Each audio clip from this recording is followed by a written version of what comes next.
Hi everyone, my name is Candy Huang, and in this video I'd like to show you how to make step-by-step problem-solving videos.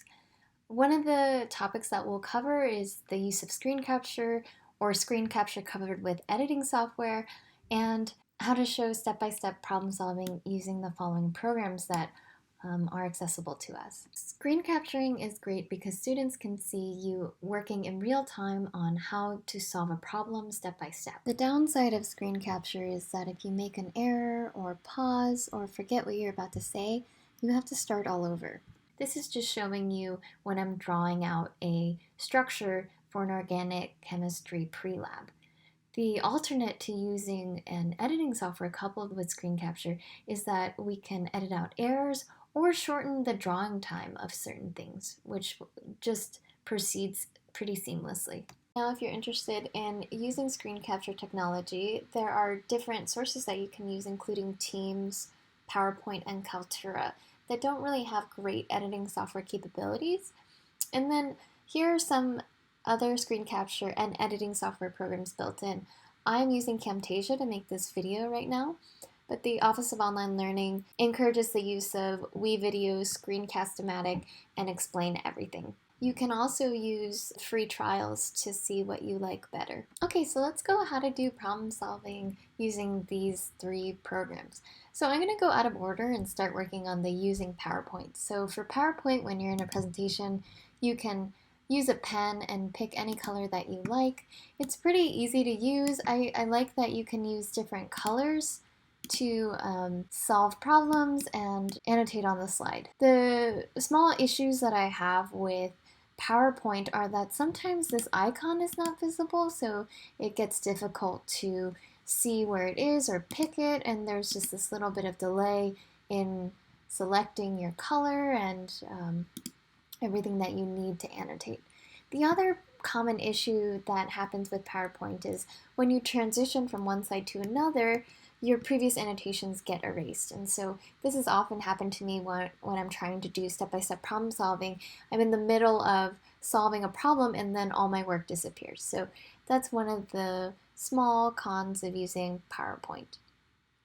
One of my personal preferences for screen capturing and doing step-by-step problem solving is using a program called PDF Expert, and this is where you can upload a PDF and annotate it. So you can pull up anything that you want, a worksheet that's been converted to PDF format or PowerPoint slides. The disadvantage of using PDF Expert is that you lose out on those animations. So transitions look more like this rather than the nice annotations that you might have in PowerPoint. The program is free. What happens with the annotation program is just that you can't save all of the annotations that you've made with the trial version, but that's not really necessary for screen capture. The other nice thing is you can annotate with several different colors. It's a little bit easier than using with PowerPoint. The ease of access of different colors is right there immediately.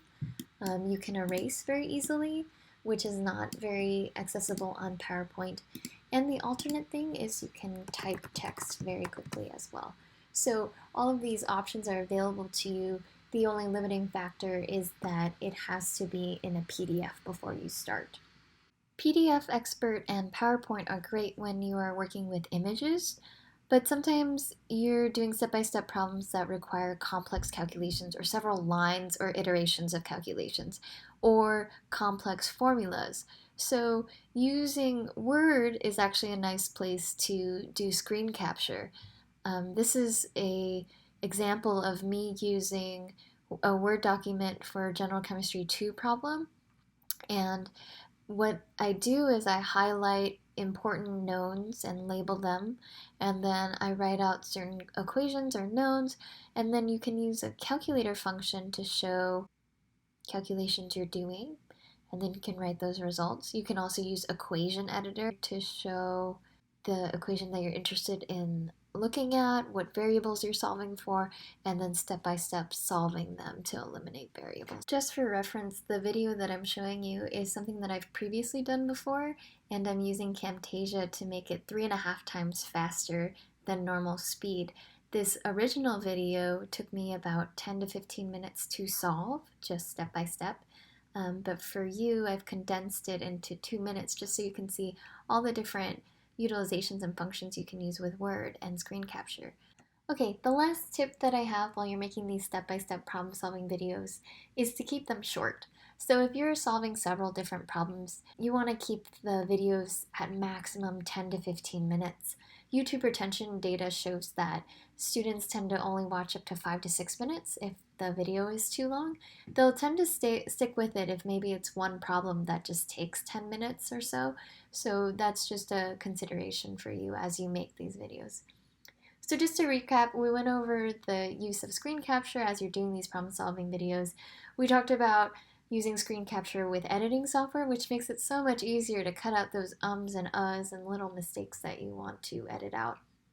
And then lastly, we went over different ways of how to show students step-by-step problem solving that might be relevant for your classroom. Whether you use PDF Expert, PowerPoint, or Word, or you find a different software, this instructional video is just meant to give you an idea of what's possible.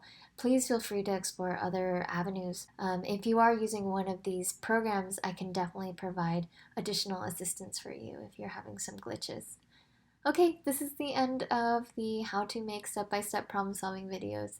Thanks for joining me.